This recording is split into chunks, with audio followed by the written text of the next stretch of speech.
Today on Tom Gresham's Gun Talk, it's the grand opening of the renovated Cody Firearms Museum, home to the most comprehensive collection of American firearms in the world. Plus, new self-defense ammo from Norma, a publishing company diving deep into the world of historical firearms, and more. And as always, call us at 866-TALK-GUN. That's Tom Talk Gun with your comments, questions, and range reports. And now, here's Tom. And a great big gun talk welcome to you. Hey, I'm Tom Gresham. We're going to be talking about guns for the next several hours around here. Guns and ammo and tactics and shooting sports and games and collecting and pretty much anything that has to do with guns. Honestly, if it's about ballistics in any form or fashion, we'll talk about it here. And yes. We're going to talk about politics as well. Yes, we're going to talk about the big story that keeps, unfolding, unraveling, something, the NRA story that a lot of people would like to pretend is not there, that the NRA wants to pretend is not there, that some defenders, some board members are saying, hey, just suck it up. It's not a big deal. You guys are just anti-Second Amendment if you want to actually talk about the issues that are going on. Well, we'll talk about that. We're going to get into it here in just a few minutes.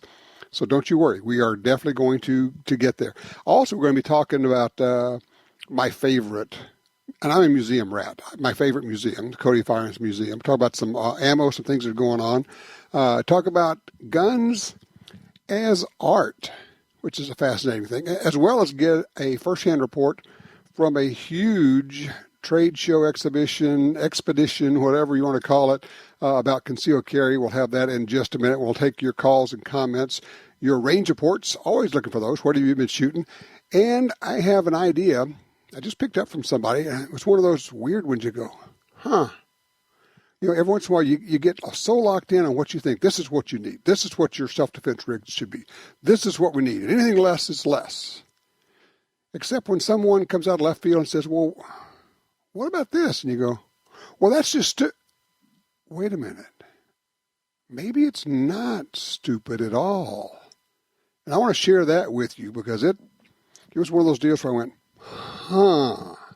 I need to go back and rethink this as a home defense rig. This is interesting. So we'll talk about that, certainly. So I tell you what, I'm going to take an early, quick break, so I'll leave time on the backside because we have a lot to talk about here. So if you'd like to join us, give us a holler, 866-TALK-GUN, or call me at Tom Talk Gun.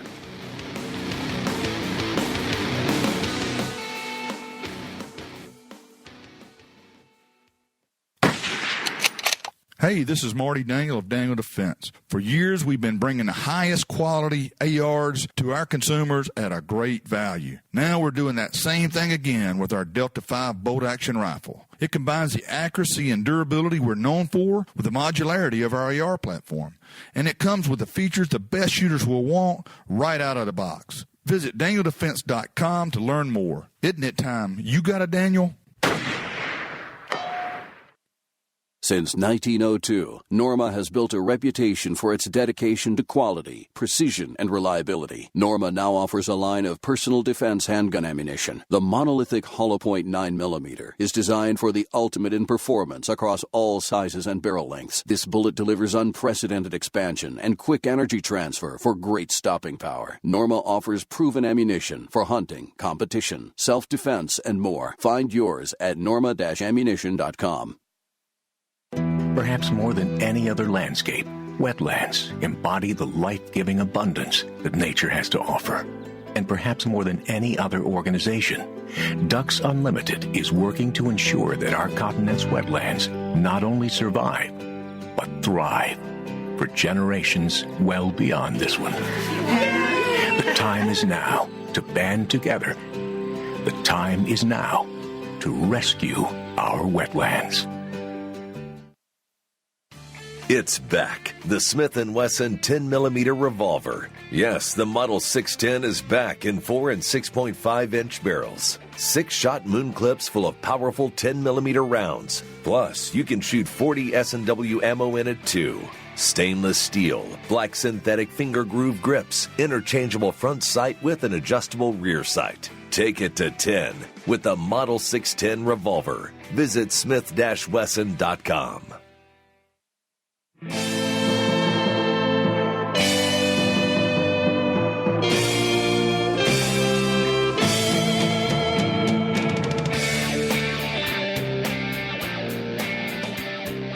All right, welcome back. As you probably know, if you're a Gun Talk listener, you're probably more well-informed than the general gun owner out there. I think that probably my guess is roughly 80% of the NRA members don't know what's going on, but you probably do. With all the stories that have been breaking, the memos that have been leaked, they're online, you can see them. The not millions, not tens of millions, the hundreds of millions of dollars that the NRA has spent on its public relations firm, on private jets, on apartments for interns. It goes on and on. Oh yes, yeah, $250,000 for luxury type suits, special custom-made suits for Wayne LaPierre. It goes on and on. Much of this was being talked about at the NRA annual meetings in Indianapolis a couple of weeks ago. And one of the fellows was making the rounds and popping up here and there and speaking out and being heard, basically being seen everywhere, was Rob Pincus. He is, in fact, of course, a firearms trainer of note. He is a raconteur of recoil. He is the ballistic bon vivant joining us right now. Hello, Rob. Hey, how are you, Tom? Great to be back on the show. Wish we were talking about more pleasant things, but it's always good to hear your voice. Yeah. Now, are you at the USCCA event? I am. I've been presenting here. I just spoke to, a few hundred people in a room about defensive shooting fundamentals as my last presentation for the expo. It's still going on for a couple hours here in Pittsburgh. But, I got started here Friday morning. It's just, good people, great event. And, of course, I collaborated with the USCCA on a defensive shooting fundamentals curriculum, a live fire curriculum, and that's a lot of what we've been talking about this weekend. Well attended, I gather. I've been seeing some reports from there, and I guess it is quite the event. It is, and it's what's cool about it. You know how it is. I start those events, and whether I was, back when I was speaking at the NRA conventions or anywhere else, it's kind of like, raise your hand if you have a concealed carry permit, raise your hand if you actually carry, raise your hand if you've taken classes you didn't need to, and when the group comes into my room and shows up at the United States Concealed Carry Association Expo, I already know why they're here. I don't even have to ask the question. This really is super focused on defensive shooting and concealed carry, and it's fun. It's I don't know what the final number is going to be, but it's a 5-figure number, and it's neat to see them here, and the companies, Crossbreed Holsters and some of the other great companies I've worked with for years, CERT Training Pistols. It's a great gathering of people revolving around education. The USCCA obviously has a business model involved with it too, but they really are passionate about education, and that's why I love working with them. One of the best comments I saw from the expo was from Dave Spalding, another trainer, of course, and Dave's been around a long time, long time law enforcement trainer. And his comment was this, and I just run this past you because I chuckled at it. I thought, yeah, that makes sense to me. He says, I have not gotten nearly the number of dumb questions here that I get at a law enforcement expo. I thought, well, that's kind of interesting. It's true. It's sort of cliche. I'm headed off to the Great Lakes Tactical Officers Conference tonight, and I'll be up in Michigan with those guys. And, I expect the guys that come to a Tactical Officers Conference are going to ask good questions, too. But, yeah, there are a lot of people that we know in law enforcement who are not gun people. They aren't training people. It's just a tool. It's part of the job. No one here is here to, as much as I heard the commercial for the Smith & Wesson 610, I've got one of those in a safe somewhere, and it's a fun gun to shoot. I heard it during the last break. But that's my collectible, right? When I'm thinking about a carry gun, that's not where I go. And I don't think there's anybody at the USCCA Expo that would disagree with me on that or question that. And you don't always find that in the gun community because there's a lot of diversity. There's a lot of difference of opinion, a lot of different, perspective. But the people here are definitely of a like mind with guys like Dave Spalding and I and people who have been training and teaching this stuff for a long time. Yep, exactly. All right, so let me ask you, Robert, for those who just joined us, we're talking with Rob Pincus. People are coming up to you there, as they are coming up to me everywhere, and saying, what's going on with the NRA? So when you have to give them the quickie, your quick take, for people that may not have heard what's going on, how do you explain this thing? Well, it's tough. It's hard to explain real quick. So what I'll say is after you get done listening to Gun Talk today, head over to AmmoLand Shooting Sports News. They've done a great job of reporting on this, and I think from both perspectives for a long time. Read some of the stuff that I've written, Adam Kraut's written, Jeff Knox certainly has written over there, and I think you'll get up to speed pretty quick. I also posted a few videos from that contentious members meeting at my YouTube channel where you can hear me speak. You can hear the challenge that I laid out for transparency, the request I made to the officers and board of the NRA as a voting member, a life member, for more transparency. And you can also hear some of the, what I will refer to as the old guard of the board stepping up and saying, no, some of these things need to be secret, some of these things shouldn't be talked about, and how dare you sort of question our judgment. And of course, that's the first thing.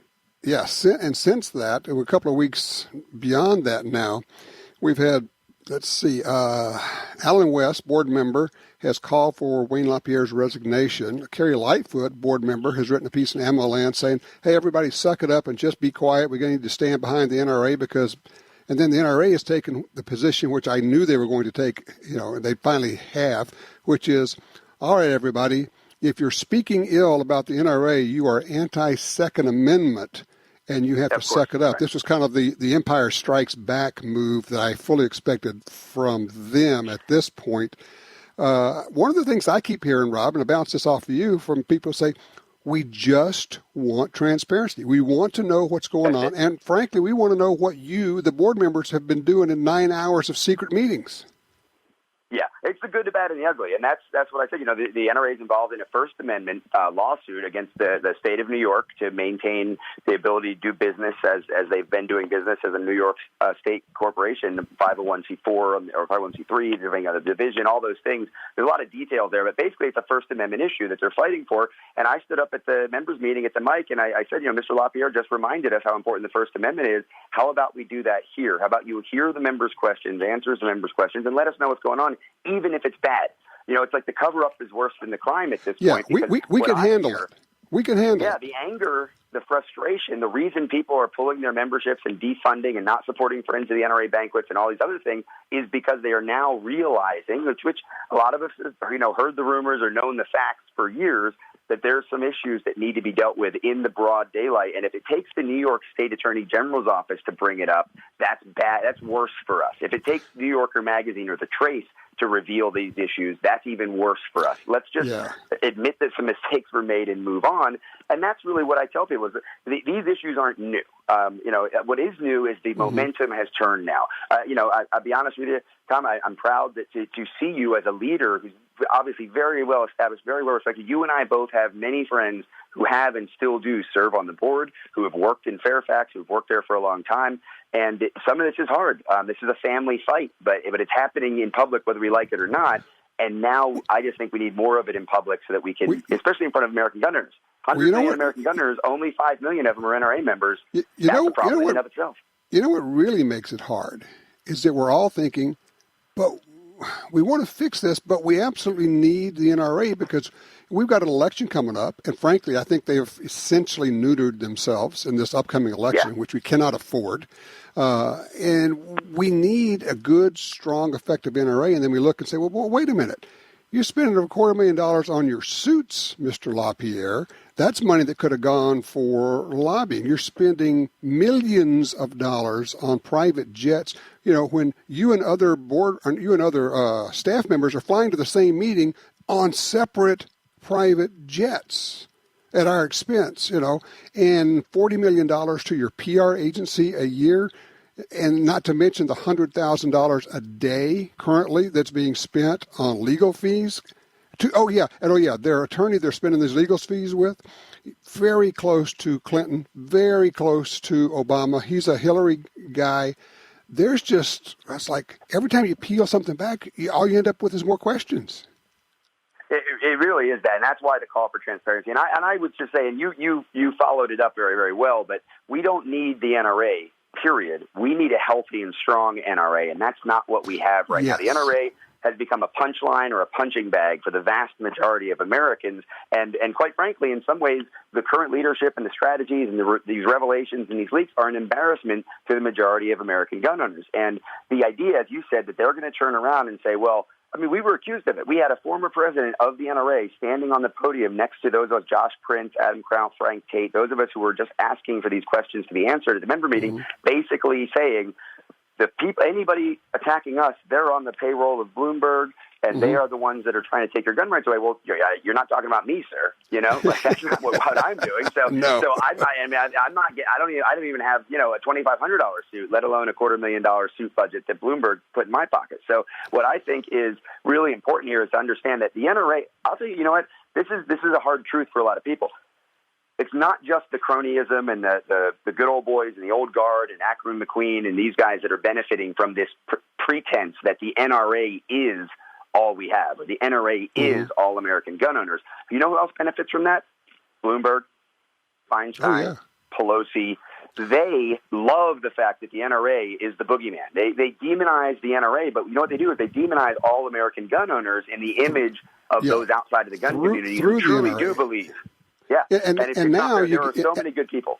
And now you give those folks more ammunition with, and I've had people say, look, well, that's the New York Times, that's Washington Post. So why are you paying attention to that? I said, well, because frankly, I believe it pretty much 100% to be true. First of all, and I understand where it's coming from, but I've also seen the actual memos. They're actually available for anybody who wants to see them. They're online on an FTP site. You can find them. So, I mean, I've seen that. So I believe what they're saying to be true. But this is ammunition for anybody who wants to demonize, as you said, Rob, not just the NRA. They use the NRA to demonize all gun owners, and we've just handed it to them on a platter here, or the NRA leadership has. Absolutely. And that's the key here, is that we need to step up and recognize all of the leaders in the community, all of the organizations at the state and national level that are doing good things, that are fighting the good fight. And while I agree we need a strong NRA, and while I agree with, you know, some of the board members who are trying to, you know, kind of not even just head in the sand, pretend it's not happening, but come out and be apologists for, but there's still good things the NRA does. No one's arguing with that. I want a strong NRA. If people, there were people, I put a video out, you know, well, this is between you and LaPierre. It's personal stuff. No, if Mr. LaPierre stepped down tomorrow, that's not good enough. That would be symbolic. This is a systemic and strategic issue inside of the NRA that we need a reboot. And it's going to start with admitting what the problems are. And the more gun owners that are vocal about it, the more gun owners that are talking about it and demanding it. And by the way, even if you just want to walk away from it and say they'll figure it out, but you're supporting other organizations and you're letting the liberal media, quote unquote, you're letting the average American outside of gun world know that there are other entities and other people and other perspectives, that it's not all NRA TV and financial malfeasance. There's other things that represent the American gunner. And people are asking me, you know, well, who should I, you know, and look, I've got my favorite national groups. Everybody knows that I work with, and I'm on the board of the Second Amendment Foundation. It's an excellent group. But, you know, where I would really like to direct people right now, Rob, is get involved with and donate to your state group, because that is where the rubber's hitting the road right now. Nothing's going to go through Congress right now. But, man, there's a lot of stuff 100%. Going through the states. Yeah, absolutely. I'm sitting here in Pittsburgh right now. I taught a course in Pittsburgh about 10 days ago, and I went to one of the meetings of the Allegheny Sportsmen's League and the FOAC, the Firearms Owners Against Crime, joint meeting they had. It's 20 guys, they're board members, and some other people spoke. I just sat there and let these guys know, listen, Second Amendment organization, we've donated to support what you guys are doing. I personally have told people this fight in Pittsburgh is incredibly important as a preemption fight that's going to have ripple effects all across the country. And if people inside the state of Pennsylvania aren't supporting FOAC, aren't supporting the Allegheny County Sportsmen's League, aren't supporting the fight that's going on here, and of course Josh Prince, he's a lawyer here, he's a leader in the gun rights advocacy group. He was with us there demanding transparency as a benefactor member from the NRA. This is a fight that's completely local right now. It's not even state level. It's in a city, it's in a municipality, but it has national repercussions. So I echo 100% what you said. You must support your state level organizations. I even hear people defend the NRA. Well, the NRA supports, our organization, California Pistol Rifle Association. Just support them directly. Write them a check instead of sending it through Fairfax and having half of it go to a new tie. So, all right, Mr. Rob Pincus, you got a chance right now. What do you want to see happen? If you had the power to make it happen, what needs to happen at the NRA as far as you're concerned? I think that the board members need to refuse to go into executive session. They need to be completely upfront. They need to have open meetings in front of the membership to settle these issues. I think that's a pie in the sky. But if you ask me what's the practical outcome of whatever they do, the relationship with Ackerman McQueen either ends or is dramatically curtailed. and there is a reboot in the entire leadership and strategy at the NRA to where they get back to lobbying and stop worrying so much about fundraising. Let's talk to people outside of the gun community and get them to understand and appreciate how we are responsible gun owners and not just pander and fearmonger to a small demographic that happens to be very generous. Let me touch on something that kind of gets into your world. I heard from a fellow I know who has done executive protection at the very highest levels on the planet. And he was saying, well, they're saying they've taken these private jets for security. And he says, that's bull. He says, we move former cabinet members who have had literally been attacked by ISIS, and we move them on commercial planes. You can do it with good security, with coordination with TSA, with local law enforcement. You do not need to be paying tens of thousands of dollars for every flight to basically, I can't say what I'd like to say about that, the way they're getting rid of the money here. It's like, ugh. But he's saying, look, this is bogus. This is what I do. This is what my team does.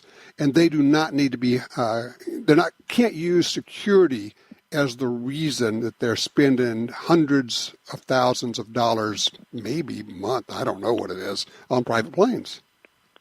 That's 100% true. And in fact, in some ways, the private sector plane and the behaviors that go along with all of the arrangements that have to be made ahead of time, trusting a lot of private sector employees that have much more freedom to speak to other people, and knowing the concentrated areas and airports where things are happening, where things are coming and going. In some ways, targeting that private plane and targeting the issues you might want to avoid is easier than 1 of 300 people on the 747. Yep.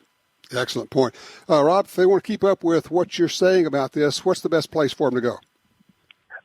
2AO.org is where you're going to hear my political opinions that relate to gun rights advocacy. You're not going to see a lot of the politics sort of like exposing what's going on with the NRA, because at the end of the day, that's not our job there. So if you're interested in what I think outside of this particular issue, 2AO.org is the place to go. As far as the politics, it's my social media. I'm going to continue to share the stories. I'm going to continue to talk to the media, and I'm going to continue to share the opinions of the board members like Tim Knight and Alan West who are speaking out, as well as talk about what things are being said to defend the NRA, social media, Facebook, and Instagram. Yep. There you go. Rob Pincus, thank you, my friend. Thank you, buddy. All right, take care. Getting that report from USCCA Expo. What's your take? 866-TALK-GUN. It's a hot topic, and it's not going away.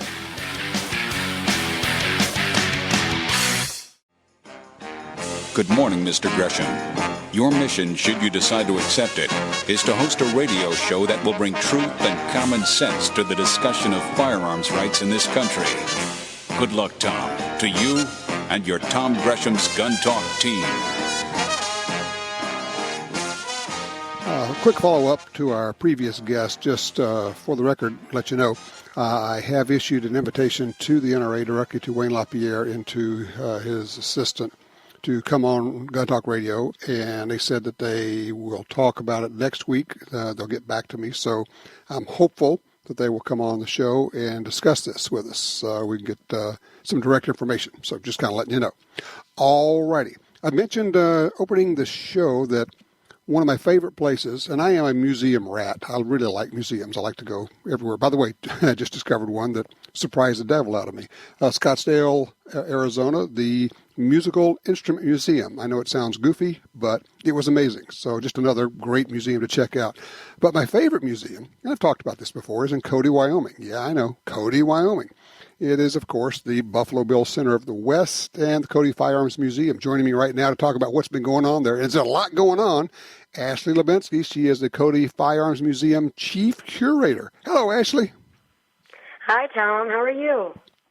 No, more importantly is how are you, or how are you doing with this massive renovation you're doing?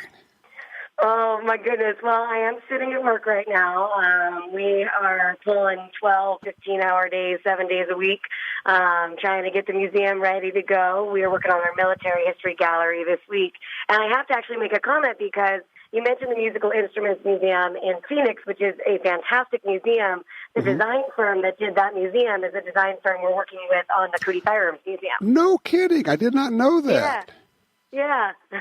Wow. Yeah, because, I mean, if you've not been, and I know you get to Phoenix pretty regularly, you ought to go check it out. It is something if you've not been there before.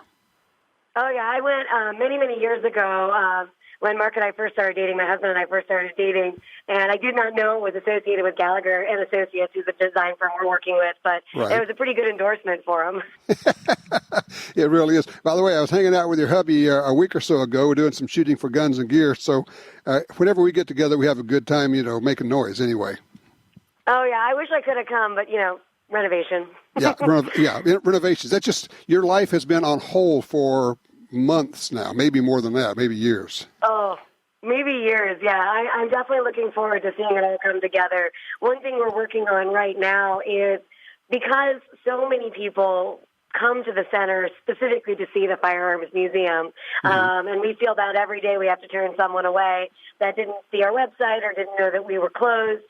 We are working really, really hard right now to open 2 of our galleries on the 25th, so this coming Saturday, so that we'll keep working, and as we finish another gallery, we'll open that, and kind of keep moving on down the line until we get to the grand opening, where we'll open everything. But we wanted to have people who are coming early be able to see something of our museum. And so we're trying to open our front gallery, which is kind of a firearms basics, safety, and mechanics gallery that has a laser shot simulator, steel challenge simulator right up front, and then our military history gallery, which is going to be really, really good. Because your Cody is it's one of the big entry points for people going to Yellowstone. So you get an awful lot of traffic coming through, and they hit the museum for a day or two on their way to Yellowstone. So that season's starting right now, isn't it? Or pretty close. Yeah, it started like a week or two ago. And, it's like snowing right now. So it's not the ideal picturesque, warm, week leading up to Memorial Day weekend. But it's definitely a little chilly, which means people are going to want to come to the museum to get out of the cold. So we want to make sure we open something so people aren't beating down the door. So tell us what you've been doing. What is this renovation? What are you doing? So this renovation is a $12 million project. It is a full renovation of the Cody Firearms Museum, 40,000 square feet over 2 floors. We will be displaying more than 10,000 artifacts in the new museum. But the really interesting thing about this renovation as well is that it provides not just, gun displays, but also gun displays within their historical context. And in addition to kind of railings where people can read about the history, we've got videos in every gallery. We have interactive media.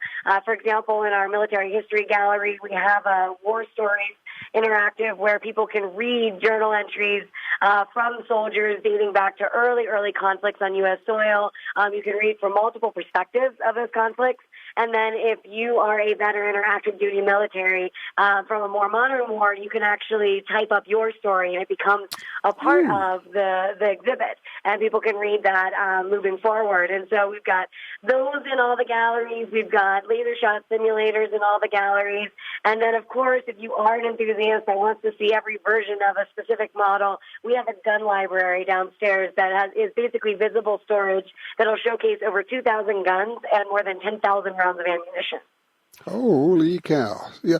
What is it about guns? I know, you're a thinker about this. There's something about guns that captures our imagination, even if you're not necessarily a gun person. There's a history that gets captured in them. What is it? Why do we like this history/gun connection? Well, for me, and working with a lot of the community that's not necessarily as familiar with firearms, it's that once you actually start to realize, all of the different histories that can be told with a firearm, you realize that there's connections to pretty much everything. And, those histories, I always say, to the media are good, bad, and indifferent. But there are these connections, and a lot of times I feel like, especially in today's culture, people that aren't familiar with guns or aren't around guns, they think of guns, gun owners, as kind of this separatist thing, this thing that's kind of off to the side of the rest of culture. But in reality, firearms have been essential and integral to understanding basically all the different kinds of histories for centuries, including today. And so I think a lot of people don't realize that right off, but when they do, they're like, oh, I had no idea these connections. And in fact, right as you're kind of walking up to the front of the museum, we have 3 cases called Collection Connections to kind of draw people in with that same concept. Our first one is a holster and belt made by Abercrombie & Fitch. Our second thing is a Louisville Slugger M1 carbine stock. And then the last thing is a shotgun that belonged to Henry Ford and Firestone. And to talk about the connection of automobile manufacturing and the gun industry, because a lot of people, they don't initially realize that, but once they realize that there are all of these different connections and stories that can be told, they're really fascinated by it. Oh, I mean, it goes all the way. I mean, things like the Singer Sewing Machine Company making Colt 45 1911s during World War II. There's all these connections. People go, I didn't know that. Exactly. And our new museum is really trying to make those connections for people to understand the history holistically. And our old museum, which you've been to, was really good for the collector and the enthusiast because we showcased a lot of guns. And don't worry, we showcase a ton more in the new museum. But it really fell short for those people that didn't instinctively make those connections to larger stories, larger narratives, and to people. And so the new museum is really trying to do that. Very cool. So the soft launch is actually starting in a week or so, and then you're going to have the big grand opening right after the 4th of July, and I'm going to be out there for that one. We're actually going to do Gun Talk Radio from the big grand opening. Yes, I'm so excited. Yeah, it's going to be a very, very busy week. If you're thinking about coming, definitely book your hotels soon, and consider coming over the 4th. Cody is known for having one of the best 4th of Julys in the country for a small town. And our pro rodeo is in town, and it's the 100th anniversary of that pro rodeo this year. So it's going to be a really, really busy week. And then we've got a veterans event that if you contact the museum, we can get you signed up for it if you're a veteran or active duty military on July 5th, where you can leave your stories in that interactive I was talking about and get a sneak preview of the museum, and then hang around for our grand opening to the public on July 6th. And you get to see basically your stories that are part of the museum by then, which is a pretty special thing. And then we're just going to be running real hard all weekend. Sounds good. Ashley, thank you so much. I look forward to being out there. I would encourage everybody to check it out. It's centerofthewest.org if you want to look it up. And this is something, it's a destination in and of itself, and as well as a great place to stop in as you're going by. Ashley Hlebinksy, also you've seen her on the Mastered Arms. You've seen you all over TV these days. It's great to see what you're up to. Thanks, Tom. See you soon. All right, take care. All right, got a thought, got a range report. Have you ever been to the Cody Museum? Man, that's a range report. You could share that experience as well. Number here, 866-TALK-GUN. I'm Tom Gresham.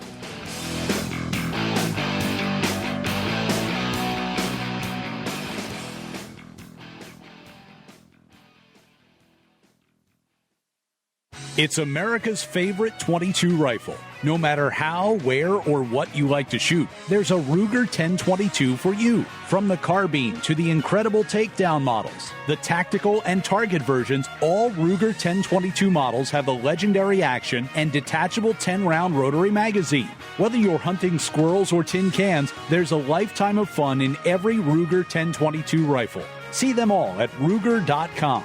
That's Ruger.com. For 36 years, the U.S. Sportsmen's Alliance has been fighting to protect hunting, fishing, and trapping for sportsmen from coast to coast. Today, we are under constant attack from extremist animal rights groups who want to end your ability to hunt in the U.S. Join us to protect our sporting heritage and our way of life outdoors. To join or for more information on how you can help, go to ussportsman.org. That's ussportsman.org. You got your carry permit, and that's good. But you know you could use more training. Get the DVDs, which have what you need. Springfield Armory presents Concealed Carry 1 and Concealed Carry 2 with Bata Group. Learn specific concealed carry skills from Top Gun fighting trainers. Get trained. Be prepared. This really is life and death. ShopGunTalk.com. That's ShopGunTalk.com. Used guns can be a great value, but you have to know who you're buying from. What if you could buy quality used guns with a lifetime warranty from the Internet's largest online reseller? That's what you get at Dewey'sGuns.com. They stand behind every firearm purchase for life. If you have a problem, they'll either fix or replace your gun. Pistols, rifles, shotguns, and more. Check out their inventory today at Dewey'sGuns.com.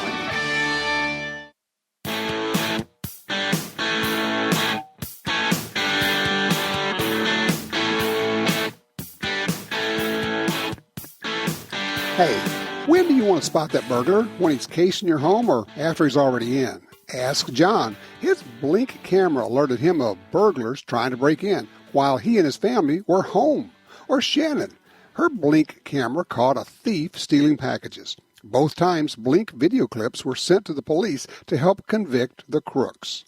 Blink motion-activated indoor and outdoor cameras are wire-free, set up in minutes, and run on 2 lithium batteries that last up to 2 years. And when you're away, Blink's live feed option lets you monitor your home and check in on kids and pets from anywhere using your Blink smartphone app. No contracts, no subscriptions, totally affordable. In fact, Blink systems start at just $79.99. Thanks to Blink, home security just got easier. Visit blinkprotect.com/guntalk. That's blinkprotect.com/guntalk. Blink is an Amazon company, and it works with Alexa. All right, going to the phones. Line 4, Brian's with us out of Memphis, Tennessee. Hey, Brian, what's on your mind, sir?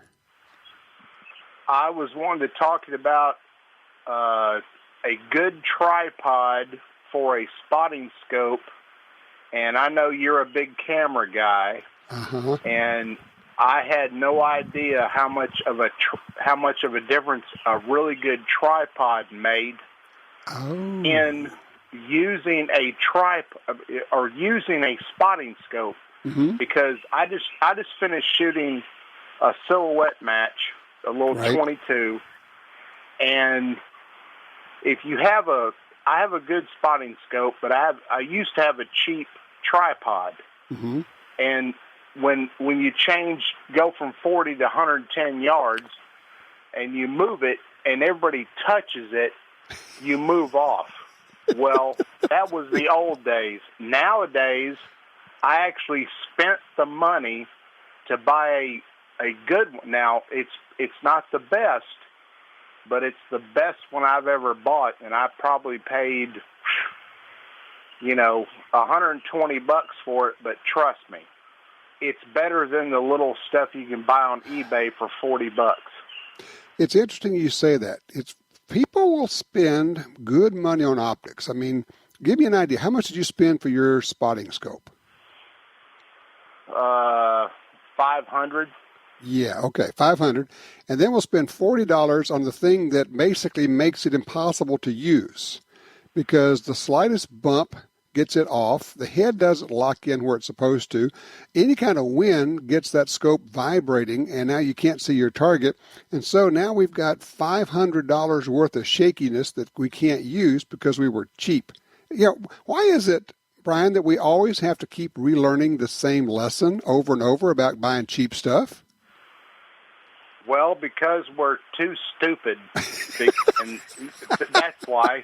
It's because we want to go buy more guns. That's why, instead of buying stuff that are non-guns. Well, and we don't see the value. My lesson. Well, you are so right. And look, people who know me know. Of course, I've got this photography bug, which is kind of how I started this business. I was shooting pictures for outdoor magazines when I was 13, 14.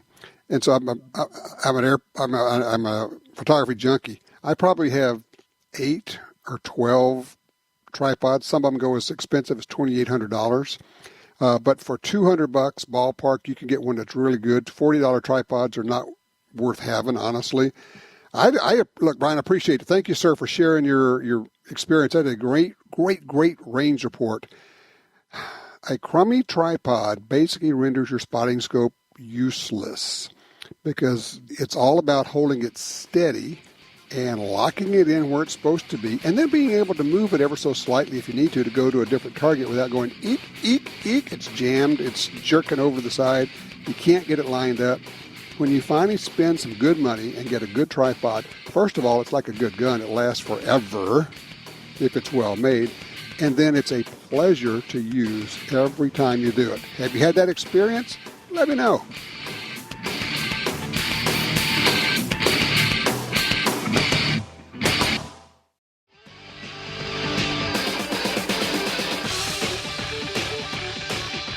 Back with you, 866-TALK-GUN. We'll get you in here. I'm Tom Gresham. It's Gun Talk. Or just call me at Tom Talk Gun. Any guns you are considering buying, God, there's a lot of new guns out. In just a minute, I'm going to tell you about this idea I ran across. Somebody had that went, wow, that's a different way to handle a home protection gun. But first, let me talk with Tom. He's on line 2 out of Omaha, Nebraska. Hello, Tom. 1911s. What you thinking? Well, I entered that gun drawing they had on those 1911s, but they ran out of guns. I was wondering if you'd talked to anybody at the civilian marshalship program that may have, whether they're going to get any more to fulfill those guns. Right. I have not, and I have not heard if they're getting any more. I mean, last thing I heard was, they had allocated all the ones they were getting. That's not to say that there's not stuff in warehouses somewhere, military warehouses, that could be declared surplus and come over to them. I don't know. I also, and this is just spitball, I don't know this at all, but I'm wondering if there are not other types of firearms that are owned by the military that are now pretty much surplus that could somehow be declared, we don't need those anymore, and be funneled through. They're going to a new handgun, and they sure do have an awful lot of Berettas in there. Wouldn't that be interesting? Yeah, well, I've got plenty of Berettas, and I wanted to get one of those 1911s, and I got a number, but they ran out of guns. Yeah, I think they had like 3 or 4 times the number of applicants as guns they had. If I hear anything, I will certainly let you know, okay? Okay. All right. Appreciate it, Tom. Thank you, sir. Yeah, I ran across this thing. Fellow down in New Orleans was teaching self-defense classes to people who are not gun people. And Mike has a different way of doing things in everything. And one of the things he's doing to set them up for a home defense gun, remember, got to understand, these are not gun people. This may be the first time they've ever handled a gun. But just bear with me and have an open mind on this. Are you familiar with the Ruger Charger? It's a 10-22 rifle, but in pistol form. You take that and you put a laser on it. Now you have a 25 or 30 round, 22 rimfire. Yeah, I know people are going, really? 22 rimfire, really? Yes, really. I just don't know anybody who wants to get shot with a 22 rimfire. Especially not shot 6, 8, 10, 12, 15, 20, 25 times. And you put a laser on it. And it's a two-handed rig, okay? But you can shoot it from the hip. Where the laser is, the bullet goes. Is it ideal? Would I prefer that somebody had a 9mm or even a 5.56? Yeah, sure. As far as if it's for me, because I can handle it and I'm comfortable with it, yeah, of course. But just consider it's kind of a crazy idea. But the more I think about it, I think it's kind of a crazy smart idea. A Ruger Charger, 10-22. 25 round magazine plus maybe a little bigger. Easy to use. No recoil. Yeah, it's going to be loud in the house, but as far as training with it, shooting it into a range, there's no recoil to speak of. I don't know. He may be onto something here. And again, remember, this is not for somebody who's been at a gun site or someplace. This is for somebody who, first time they've ever handled a gun, they want to buy a gun. They want to have a gun at home. They want to be safe. They want to be responsible. All the rest of it.